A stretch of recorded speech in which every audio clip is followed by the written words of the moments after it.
Terima kasih. Selamat pagi. Namo Sang Hyang Adibudaya, Namo Buddhaya. Namo Buddhaya. Namo Buddhaya. Berkah kebahagiaan pada pagi hari ini tentu melalui media virtual kita bersama-sama bisa melihat, mendengar, dan merasakan kebahagiaan bersama di dalam naungan Tiratana Buddha Dhamma dan Sangha. Tentu Bante sangat bahagia sekali bisa berjumpa dengan para remaja yang tangguh, remaja yang hebat di Cetia Sinar Dhamma. Tentu remaja yang memiliki keuletan sehingga mampu memangkas namanya kemalasan di dalam diri. Tentu ini adalah usaha yang baik ya. Di dalam momen ini ya, Bante akan menyampaikan tentang daya upaya yang benar. Daya upaya yang benar tidak hanya bagi mereka yang memiliki usia yang sudah dewasa untuk mencari mata pencaharian, namun bisa kita kerucutkan kembali daya upaya yang benar menurut Buddhis bagi remaja, bagi anak-anak tentu akan berbeda ya. Cara memandangnya juga akan berbeda ya. Namun ini juga sebagai hal yang sangat baik ketika kita melakukannya. Bagi seorang pelajar tentunya tugas utama adalah belajar, memiliki ketangguhan di dalam diri untuk terus berusaha. Maka Bante akan mencoba melalui Dhammapada 153, yaitu pasti semuanya akan pernah mendengar. Jangan berbuat jahat, tambahlah kebajikan, sucikan hati dan pikiran. Nah, ini jalan menuju pada kebuddhaan. Nah, kenapa demikian? Ya. Tentu kita belajar, kita mempraktikkan Dhamma itu berhubungan untuk menyempurnakan paramik kita, untuk meningkatkan kualitas diri kita. Apapun bentuknya, apapun praktiknya, yaitu mencoba pertumbuhan kedewasaan, kebijaksanaan di dalam diri, sehingga kita mampu menemukan kemampuan yang sangat besar di dalam diri kita. Ketika saudara-saudara sekalian belajar, tentu yang digali tidak hanya pengetahuan, karena ya, Dhamma itu, pengetahuan itu nomor sekian. Dhamma yang dipaparkan Buddha itu mengandung untuk dipraktikkan, untuk dibuktikan. Ibaratnya saudara-saudara ketika membuka handphone mau pergi kemana ya, ke mall ya, atau ke wihara yang belum tahu arah, pasti akan membuka Google Map, peta ya. Dhamma yaitu peta ya. Ketika peta itu hanya dilihat saja ya, itu tidak ada manfaat bagi yang melihat, karena tidak membuat kita tercerahkan. Namun Dhamma yang dibabarkan oleh Buddha dengan sempurna itu bagaikan peta untuk mengundang, untuk dilalui. Siapa yang berjalan di dalam peta Buddha, maka akan tercerahkan, maka akan mendapatkan berkah yang terbesar di dalam kehidupannya. Seperti hanya kita belajar, ketika kita belajar dengan daya upaya yang benar, dengan usaha yang benar, konsentrasi yang benar, sudah tidak ragu. Ketika kita berangkat belajar di sekolah, sudah tidak ada keraguan, sudah tidak ada kemalasan. Saya hanya ingin belajar. Mainnya nomor 2. Ini pun sebagai daya upaya yang benar. Bagaimana kita memfokuskan semangat belajar kita supaya belajar kita itu tidak memiliki semangat di luar, semangat di awal. Kadang-kadang ketika remaja, anak-anak yang masih duduk di bangku sekolah, ketika semesteran menerima hasil pembelajaran, langsung tercetus, besok saya tak belajarlah sehingga nilainya bagus.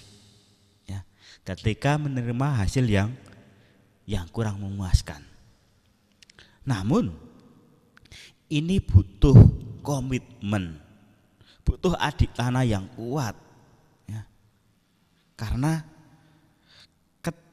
ketika tidak ada komitmen yang kuat, cetana kita besok tak belajar. Namun ketika melihat buku, melihat ruang kelas, melihat guru, melihat teman, kadang-kadang sudah lalai semangat, tekad yang belakangan. Maka wirya atau wirya,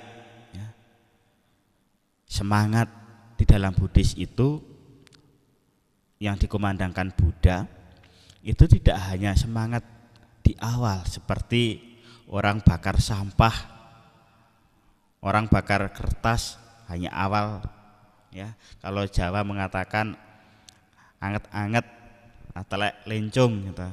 Hangatnya kotoran ayam hanya sebentar. Namun wirya atau semangatnya Buddhis tidak seperti itu. Maka butuh ketelatenan, butuh welas asih, butuh cinta kasih. Maka di dalam diri kita mengembangkan 4 kebenaran, 4 catur paramita, 4 sifat yang baik, metta, karuna, mudita, dan UPK. Kenapa itu kita kembangkan? Karena kita pengen mengembangkan, membuat kediaman yang luhur di dalam diri kita. Kediaman yang luhur betul-betul memiliki komitmen sehingga kita menemukan kemampuan, kelebihan. Tidak ada remaja yang tidak memiliki kemampuan. Semuanya memiliki kemampuan. Seperti namanya sinar Dhamma. Dhamma itu menyinari. Ketika menyinari tidak pandang bulu, tidak pilih-pilih. Siapapun pengen disinari. Seperti remaja Buddhis saat ini. Ketika Anda memiliki kemampuan, ketika kita memiliki kemampuan, seyogyanya kita harus berperan untuk peradaban. Peradaban pendidikan, peradaban masyarakat itu tanggung jawab kita. Bukan tanggung jawabnya pemerintah, bukan tanggung jawabnya para tokoh agama atau para guru, tidak. Maka Buddhis mengembangkan welas asih. Welas asih ini sebagai bentuk ya, kepedulian. Bentuk kepedulian kita sebagai seorang Buddhis, praktisi Buddhis. Ketika kita ingin melihat welas asih, berkahnya welas asih, maka laluilah peta dharma. Peta yang sudah ditunjukkan oleh Buddha itu lalui. Tidak hanya ketika puja bakti, sharing dhamma, ketika online ada tugas baru semuanya ikut. Tidak demikian. Namun kita praktik dhamma itu kebutuhan, bukan kewajiban. Kita melakukan samadhi, kita melakukan puja bakti, baca parita, baca sutra, itu kebutuhan. Karena kita masih memiliki kelemahan yang sangat besar, yaitu kemalasan di dalam diri kita. Kemalasan kita harus kita cambuk terus sehingga betul-betul kita menjadi remaja yang sehat. Ya. Walaupun usia sudah tua, namun semangatnya juga harus semangat remaja yang memiliki pandangan jauh ke depan. Hidup saya harus berperan untuk peradaban. Ilmu saya harus berguna untuk peradaban di dalam masyarakat. Karena ketika peran itu sebetulnya ini praktik bodhisatwa. Semua memiliki benih kebudayaan. Semua memiliki benih kebudayaan. Tinggal benih kebudayaan itu ya, bagaimana kita merawat, kita memupuk. Bukan hanya sekedar berdana ketika memiliki materi, tidak. Namun yang utama adalah peran kita.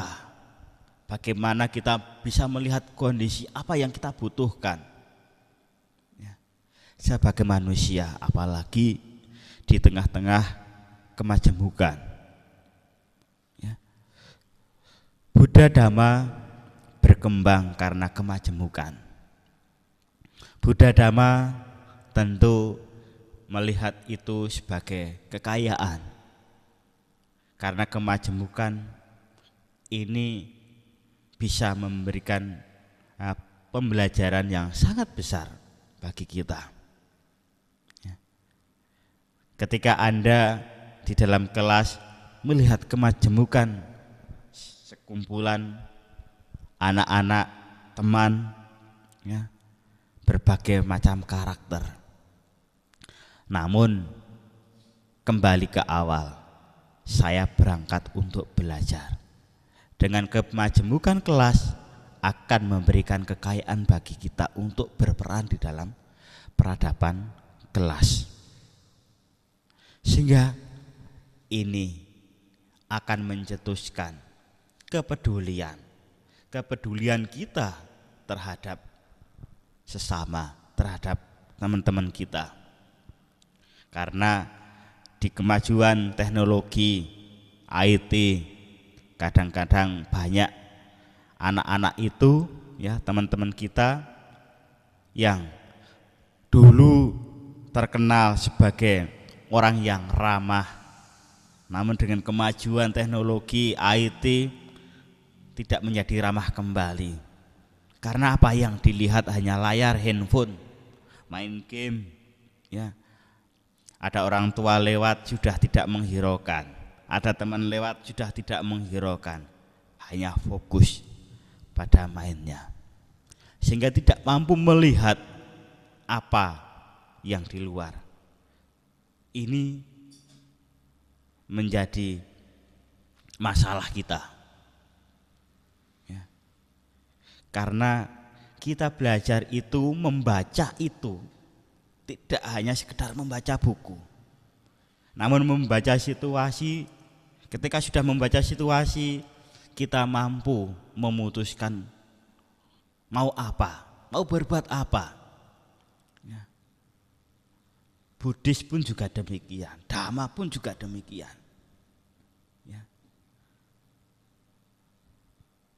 Kita praktik dalam kehidupan sehari-hari membutuhkan keputusan, membutuhkan komitmen, sehingga keputusan itu betul-betul mendasari daya upaya kita, ya, usaha kita di dalam praktik kehidupan sehari-hari. Entah menjadi pelajar, entah menjadi pengusaha, entah menjadi seorang guru, entah menjadi seorang pabajita, semuanya memiliki komitmen masing-masing. Namun daya upaya ini sama-sama, yaitu didasari dengan tekad, cetana yang kuat, dan dasar welas asih untuk membangun kediaman yang luhur. Ketika kita bisa menyapa dengan senyum, tentunya ini bisa melihat dan merasakan. Tadi Bante mengatakan Dhamma itu seperti peta. Karena kenapa? Banyak masyarakat sekarang mengenal Dhamma, belajar Dhamma hanya untuk dihafal. Praktiknya itu belakangan. Namun tidak seperti ini. Maka masyarakat Jawa dulu mengenal ilmu kanthi laku. Mendapatkan keahlian itu karena praktik. Seandainya Anda mempraktikkan atau membuat desain melalui program CorelDRAW, ketika tidak pernah mencoba, ya tidak bisa. Hanya bercerita, suruh melakukan tidak bisa. Maka untungnya kita memiliki guru Buddha, yaitu mengajarkan tentang ehipasiko. Tidak menjadikan pribadi yang pesimis, namun menjadi pribadi yang optimis, bahwa semuanya bisa kita lakukan dengan ehipasiko. Tidak ada yang tidak bisa. Maka semangatnya kita harus meniru pada semangat Buddha. Buddha saat duduk bersamadi, walaupun diganggu oleh mara, tidak akan bangkit sebelum memperoleh pencerahan. Namun kita belajar sedikit saja, membaca buku sedikit saja, mendengar bunyi handphone langsung konsentrasi pindah, konsentrasinya langsung pisah. Tidak, saya ingin membaca buku, membuat cetana, tekad dulu. Saya membaca buku dengan teliti. Membaca buku pun itu membutuhkan kesabaran, keuletan, daya upaya. Karena apa? Dengan membaca kita mengamati. Kadang-kadang kita membaca buku saja, kalau sudah pernah dibaca, kesabaran kita berkurang. Allah sudah dibaca, tidak mengikuti dari kalimat per kalimat, dari kata per kata. Maka usaha yang benar, usaha Buddha, yaitu dengan sati sampa jana, eling dan waspada. Daya upaya yang benar juga dengan sati sampa jana. Perhatian terus menerus, walaupun pernah dilakukan, walaupun sudah terlampaui, ketika kita mengulang, dengan sati sampa jana, perhatian dan kewaspadaan ini terus ditanamkan. Sehingga apa yang kita kerjakan betul-betul fokus, betul-betul teliti, sehingga akan mengurangi namanya ketidakkeberhasilan di dalam melakukan proses. Maka pembelajaran itu Bante artikan tidak nanti nilainya 9, tidak. Namun yang paling penting adalah proses kita melakukan pembelajaran. Ketika anak-anak sekalian hanya sekolah pengen nilainya bagus, mudah kok Bapak Ibu guru memberi nilai 9, 9,5, mudah sekali. Namun Anda tidak mendapatkan manfaat yang besar bagi kehidupan Anda. Yang paling penting adalah proses untuk mendapatkan ini, ya. Proses untuk mengetahui dan tercerahkan dengan apa yang diberikan oleh guru. Ya. Kalau hanya kita sekolah hanya mengejar prestasi angka, ya ini warisan, ya. Warisan metode pembelajaran masa silam. Namun Buddha tidak mewariskan itu. Pembelajaran Buddha yaitu dengan praktik, ya. Nilainya itu ya nanti ketika Anda betul-betul memahami, itu adalah nilai prestasinya, ya. Maka kita harus mengubah pola pandang pembelajaran kita.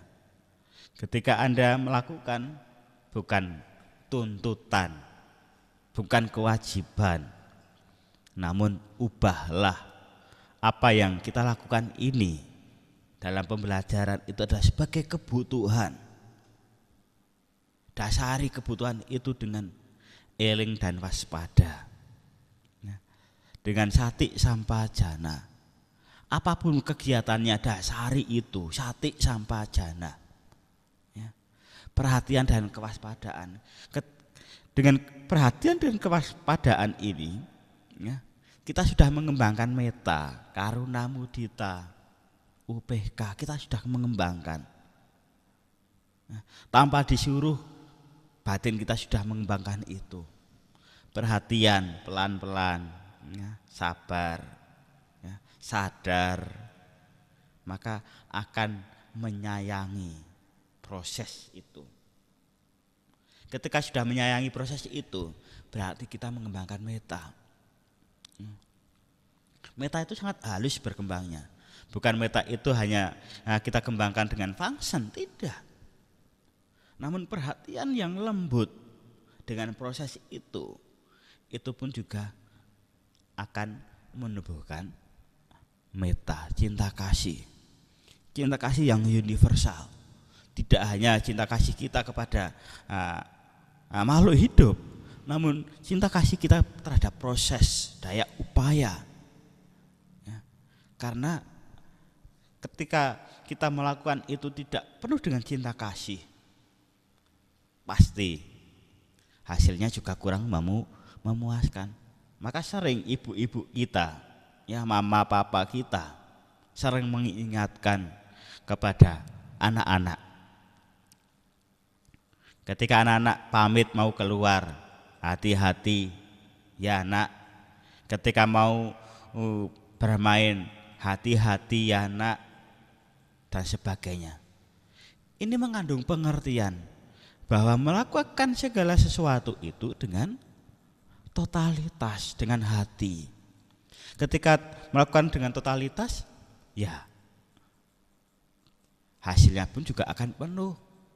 Namun ketika kita melakukan apapun pekerjaannya tidak totalitas, dengan setengah-setengah, maka hasilnya pun juga tidak maksimal. Belajar pun juga demikian.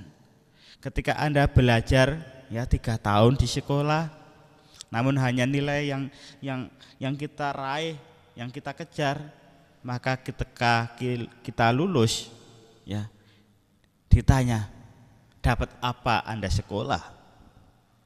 Bingung. Saya tidak dapat apa-apa. Saya enggak mengetahui apa-apa. Sama saja kok kayaknya. Beda. Bagaimanapun kita belajar, mendapatkan sesuatu, mendapatkan berkah, mendapatkan perkembangan diri, ya, perkembangan diri itu kita dapatkan walaupun kita tidak tahu, kita tidak menenteng, namun perkembangan diri itu kita mendapatkan.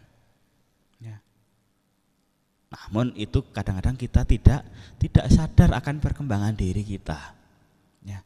Maka daya upaya yang benar, usaha yang benar, ya harus kita lalui, kita dampingi ya, dengan sati sampajana.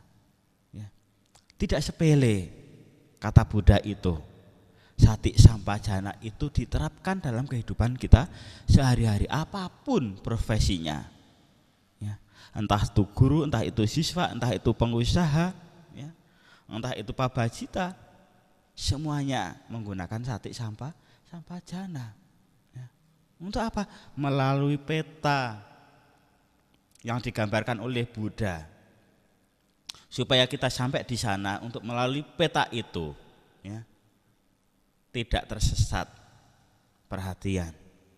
Ketika Anda menggunakan Google Map, ya, ketika tidak waspada, ya, tidak perhatian, juga bisa tersesat walaupun sudah ada peta. Ya. Kita praktik dhamma pun juga demikian. Ya. Dhamma kita praktikan bukan supaya kita itu menjadi kebal, supaya kita mendapatkan berkah materi berlimpah. Tidak. Ya. Kadang-kadang ya, ketika orang mendapatkan masalah baru datang ke cetia, ke wihara, ke guru, mohon bimbingannya. Ya. Ketika Anda belajar tidak tahu, ya, juga langsung datang ke guru. Namun ketika tidak tahu hanya diam saja, ya. Ya. Ini juga sama. Ya. Ya. Maka bagaimanapun itu butuh perhatian yang khusus, yang lembut. Karena sejatinya kita memiliki sahabat karib, ya. Semuanya memiliki sahabat karib, ya. Sahabat karib yang baik dan sahabat karib yang tidak baik. Sahabat karib yang baik ketika kita memiliki semangat, ya, keteladanan, pantang mundur, ya, apapun bentuknya, apapun cuacanya, apapun kondisinya, semangat kita tidak kendor.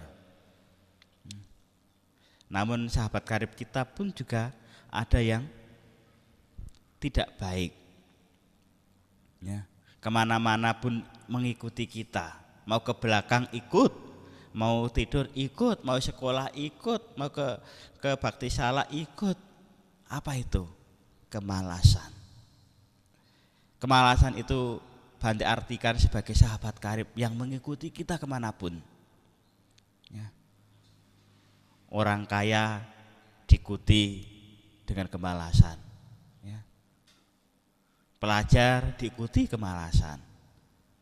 Para samana diikuti kemalasan. Para guru juga diikuti kemalasan. Ya. Namun levelnya akan berbeda-beda. Ketika kita mengetahui kita memiliki sahabat karib yang membunuh, ya, yang tidak baik, akan menjadi pengingat. Kalau kita tidak ingat mau mengerjakan tugas, baru makan, mau mengerjakan tugas, sebentar biar perut saya turun dulu, ya. Setelah turun mau pergi mengerjakan tugas ke tempat teman, kalau sudah panas, nantilah sore lah, menunggu agak redup. Kalau sudah sore, sudah terlalu sore lah, besok lah, masih ada waktu. Terus menunda-nunda. Ini bentuk kemalasan yang hadir di dalam diri kita. Ya. Seperti ketika kita mau membuat tugas, nantilah. Dan akhirnya, ya, tugas kita kerjakan dengan tergesa-gesa dan hasilnya pun juga tidak maksimal. Sering tidak mengerjakan tugas lalu meminta jawaban temannya, copy paste, ya. Walaupun nilainya bagus, itu tidak ada manfaat yang besar bagi diri kita. Pembelajaran yang paling penting adalah proses di dalam mengerjakan, ya. Nah, demikian yang Bante sampaikan sedikit tentang daya upaya usaha kita sebagai seorang generasi muda, ya. Tentunya generasi muda yang memiliki wacana, wawasan ke depan yang besar, ya. Cita-cita masih jauh, ya. Maka dari awal perhatian, konsentrasi, dan semangat ini harus kita kembangkan setiap saat, ya. Sehingga kita betul-betul mampu memikul beban, ya. Memikul beban yang kita pengen gapai ke depan. Siapapun makhluknya itu memiliki cita-cita, memiliki harapan, ya. Cita-cita kitalah yang harus mengejar. Kita harus memikul sendiri beban itu, ya. Dengan apa? Keuletan, kedisiplinan, ya. Perhatian, kewaspadaan selalu kita jaga. Semoga kita selalu diberikan kesehatan, kesejahteraan, dan usia panjang. Terima kasih. Selamat pagi. Namo Sang Hyang Adi Budaya, Namo Buddhaya.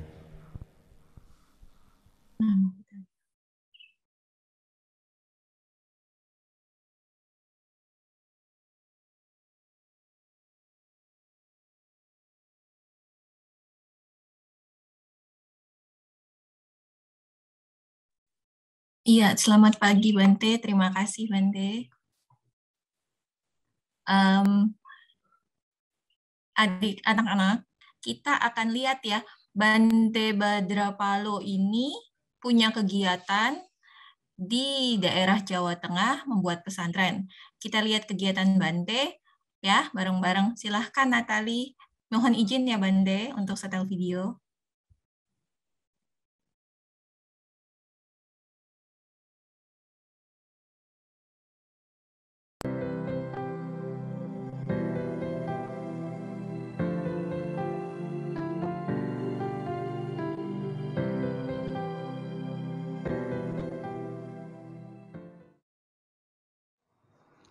Wihara Jinak Dharma Srada, Desa Siraman, Kecamatan Wonosari, Kabupaten Gunung Kidul, Pasastrian Buddhis Kusala Mitra. Bermula dari pengalaman pribadi seorang biku 20 tahun yang silam mengalami mahalnya pendidikan. Terlintas pikiran, jangan sampai anak-anak kita, generasi Buddha, mengalami hal yang sama. Cukup kita yang tua yang mengalami betapa mahalnya pendidikan. Maka dari awal itu mencoba, ya, melihat di daerah banyak anak-anak yang putus sekolah. Lalu kita dorong, ayo sekolah, ayo sekolah. Maka di daerah Gunung Kidul waktu itu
Bante hanya bisa menjawab, ya Pak, Bu. Namun anak-anak harus mampu menerima keberadaan di wihara ini, sehingga sampai kita di wihara ini menaungi 55 anak ya. Namun Bante batasi karena keberadaan tempat tinggal mereka yang belum maksimal. Namun pelan-pelan kita berupaya terus, maka Bante pun juga merintis homeschooling Kusala Mitra dipadukan dengan pendidikan pasastrian Buddhis. Maka pendidikan pasastrian Buddhis tidak hanya mendidik mereka secara agama, namun Bante berpikir bahwa pendidikan itu antara head skill sama skill harus seimbang. Dengan bahasa sederhana, belajar itu untuk bisa bertahan hidup di kemudian hari.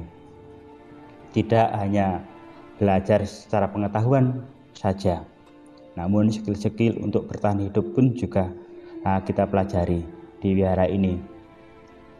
Maka ada pendidikan membatik, ada gamelan, tari, pertanian, multimedia kita pelajari supaya anak-anak ke depan betul-betul menjadi hal yang cakap dan tangguh. Anak-anak yang kita didik di sini tidak hanya dari satu majelis budayana, namun dari Sangga Theravada majelis pun juga ada di sini, yang dari Mahayana, dari Kasamukatan juga ada di sini. Bante tidak berpikir mereka dari mana, yang penting anak-anak ya, generasi muda bisa sekolah, bisa belajar.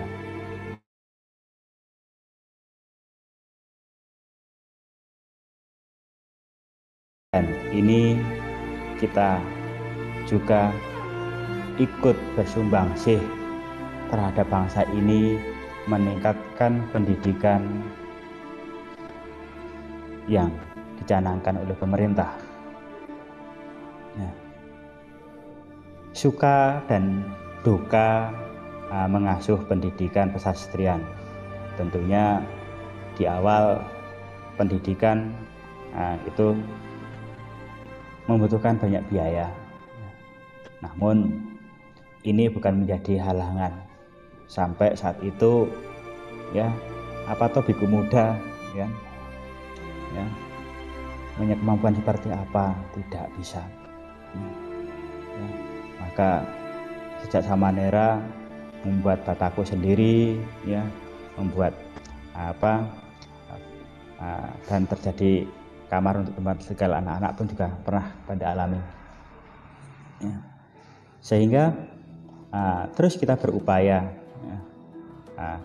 Misi Bante adalah di Pasastrian Kusala Mitra itu adalah memberikan pendidikan, kreativitas, dan meningkatkan keyakinan sadar kepada anak-anak kita, sehingga ke depan menjadi tokoh masyarakat yang mampu memberikan hal yang baik untuk peradaban di masyarakat. Ketika mereka memiliki keterampilan, maka ke depan di masyarakat mereka bisa bersumbang sih untuk peradaban masyarakat, untuk kemajuan masyarakat, agama, dan bangsa yang kita sayang ini. Sehingga pelan-pelan kita mencoba terus berupaya. Tidak ada hal yang tidak mungkin, semuanya bisa kita kerjakan. Jerit payah kita bersama menuju keberhasilan.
keyakinan terhadap Buddha Dhamma semakin meningkat.